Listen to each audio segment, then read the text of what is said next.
ভালো একটি প্ল্যান থাকলে কলকাতা থেকে একদিনেও একটি সুন্দর ট্যুর করে একদিনে অনেক কিছু কভার করা যায়। সেরকমই আমরা একটি প্ল্যান করে বেরিয়ে পড়লাম বসিরহাটের উদ্দেশ্যে। বসিরহাটের 5 কিলোমিটার আগেই সুন্দর একটি রামকৃষ্ণ মঠে ভোগ গ্রহণ করে চলে গেলাম ধান্যকুড়িয়ার জমিদার বাড়িগুলি দেখতে। আর তারপর কাছেই চাকলা কচুয়াদাম লোকনাথ বাবার জন্মস্থান দর্শন করে বেড়া চাপাতে চন্দ্রকেতুগড়ের বরাহমিহিরের ঢিপি দেখে বাড়ি ফিরলাম। যেভাবে জায়গাগুলি কভার করলাম তার একটি ভিডিও তোমাদের সাথে শেয়ার করলাম। এদিকে বারাসাত ধান্যকুড়িয়া 8 কিলোমিটার আর এদিকে বসিরহাট 5 কিলোমিটার।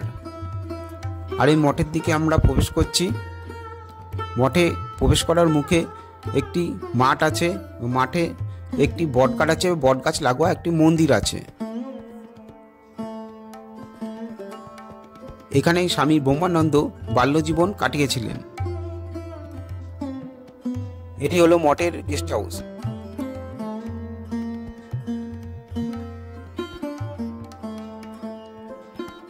রামকৃষ্ণ মঠের গেটের দিকে প্রবেশ করছি।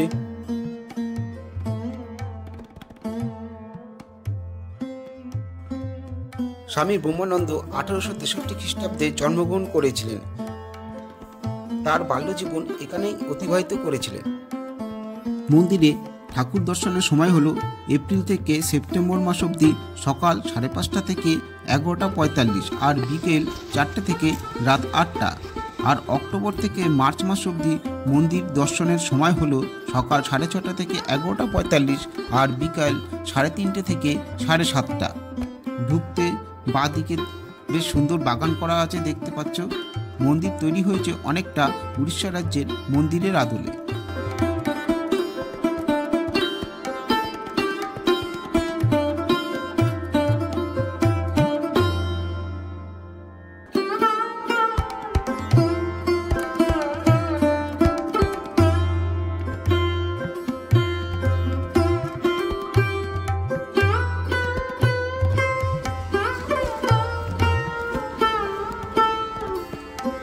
এদিকে বাথরুম এদিকে এগিয়ে গেছে, টয়লেটের অবস্থা আছে।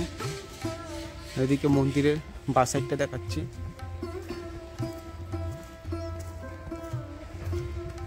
এখানে একটা পুকুরও আছে, সুন্দর ঘাট বাঁধানো।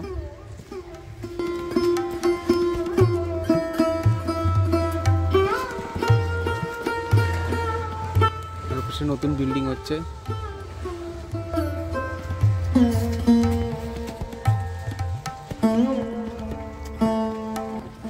এখানেই আমাদের খাওয়া দাওয়ার ব্যবস্থা করা হয়েছিল আপাতত। এই যে নতুন বিল্ডিং হচ্ছে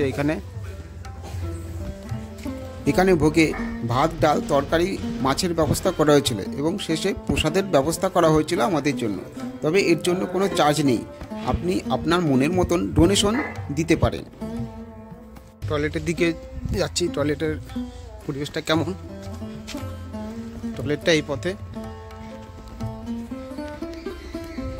বাগান, পাশে পুকুর, ঘাট বাঁধানো।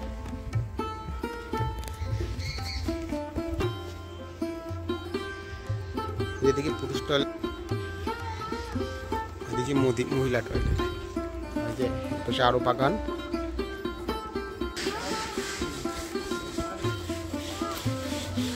এখানে স্বামী ব্রহ্মানন্দ বাল্যজীবন কাটিয়েছেন। উনি পড়াশোনার জন্য কলকাতার মিশনের সাথে যোগাযোগ করেছিলেন এবং সেখানে মিশনের সংস্পর্শে আসলে উনি সেই দিকে তার মন চলে যায় এবং সে সেখান থেকে সন্ন্যাসী হয়ে যায়। এবং স্বামীজি ছিল তার বাল্য বন্ধু।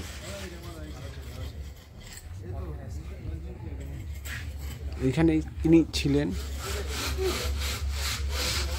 সেই বাড়িটা সংস্কার করা হচ্ছে এবং পিছনে একটি দুর্গা দালান আছে। চলুন দুর্গা দালানটা দেখে আসি।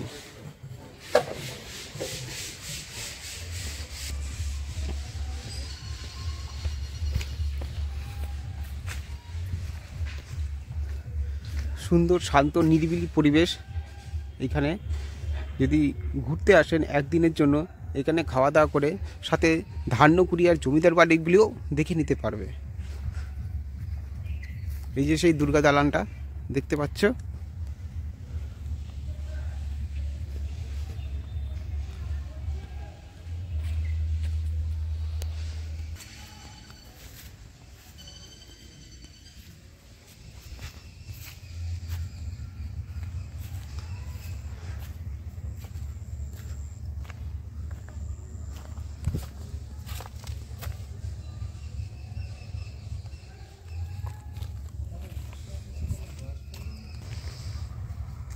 মূল মন্দিরটা এই পাশে। এটা দাতব্য চিকিৎসালয়, আপাতত বন্ধ আছে।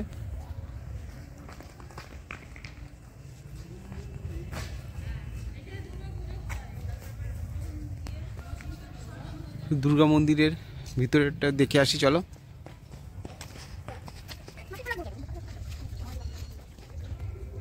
এখানে থাকতে হলে আগের থেকে ইমেল আইডি করে অথবা ফোন করে জেনে নিতে হবে। অন্তত একদিন আগে, 2-3 দিন আগে করলে ভালো হয়। আমি ইমেল আইডি দিয়ে দিলাম, ফোন নাম্বারও দিয়ে দিলাম, যোগাযোগ করে নেবে।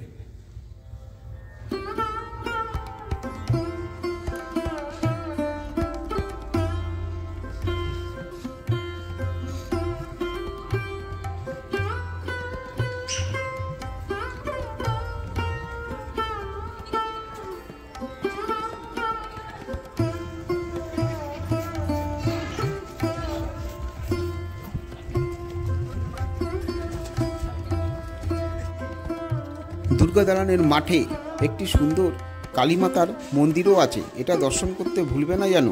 আর তার সাথে আছে একটি সুন্দর ঘাট বাঁধানো পুকুর।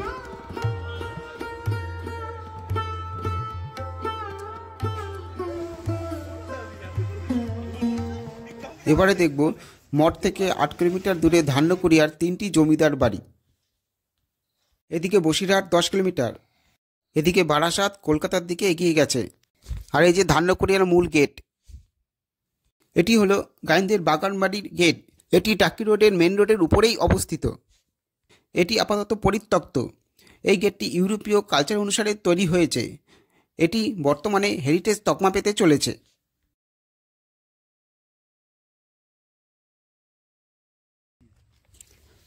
গাইনদের বাগানবাড়ি দেখার পরে 1 কিলোমিটার ভিতরে ঢুকলেই এই গাইনদের জমিদার বাড়িটি দেখতে পারবে। আপাতত গাইন বাড়ির ভিতরে প্রবেশ নিষিদ্ধ আছে, তবে পুজোর সময় ভিতরে প্রবেশ করা যায়।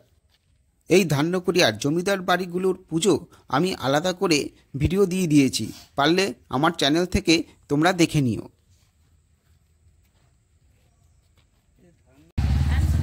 এই গাইন বাড়ি, ওদিকে একটা কালী মন্দির আছে।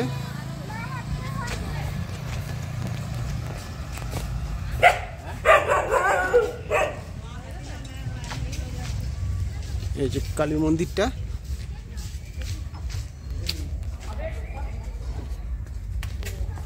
এটি হলো রাধাকান্ত মন্দির।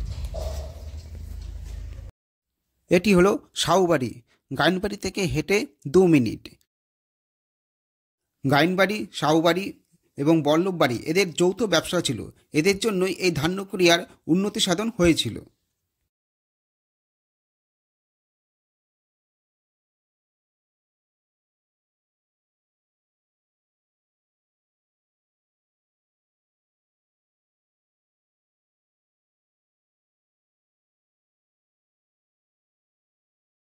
এবারে সাউবাড়ি থেকে 2 মিনিট হেঁটে চলে আসলাম বল্লভবাড়িতে।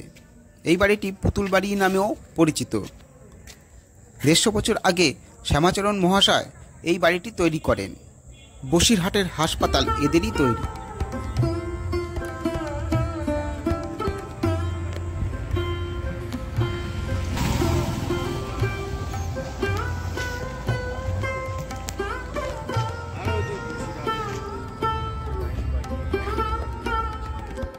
বল্লভবাড়ি থেকে 1 মিনিট হাঁটা পথেই এই নবরত্ন মন্দিরটি দেখতে পারবে। এই মন্দিরে 9টা চূড়া আছে বলে এর নাম নবরত্ন।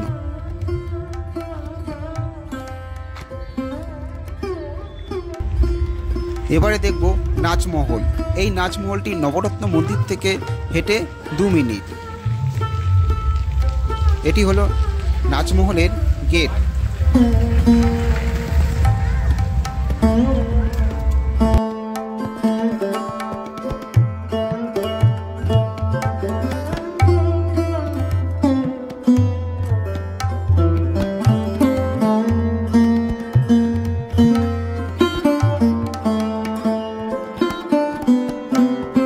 চলে আসলাম নাচমহলে। এই প্রাসাদটাই হলো নাচমহল। এই মহলে ইংরেজদের খুশি করার জন্য বাইরের থেকে নর্থ থেকে এনে গান বাজনা করা হতো। এই নাচমহলের আশেপাশে প্রচুর জায়গা আছে পিকনিক করার জন্য। ধান্যকুড়িয়া পর্ব শেষ করে এবারে যাব 5 কিলোমিটার দূরে কচুয়াধাম লোকনাথ বাবার জন্মস্থানে। চলে আসলাম লোকনাথ বাবার জন্মস্থান কচুয়াধাম। এখানে গাড়ি রাখার বড় পার্কিংয়ের জায়গা আছে।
চলে আসলাম চন্দ্রকেতুগড়, যেটা বেড়াচাপা মোড়ে অবস্থিত। এখানে একটি বরাহমিহিরের ঢিপি আছে। এখানে খনন কার্য করে একটি উত্তরমুখী বহুজাকৃতি ইটের মন্দির আবিষ্কৃত করেছে। তাছাড়াও এখানে খনন কার্যের ফলে বিভিন্ন বুদ্ধের মূর্তি, পোড়ামাটির ফলক, পুঁতি প্রভৃতি প্রত্ন সামগ্রী পাওয়া গেছে।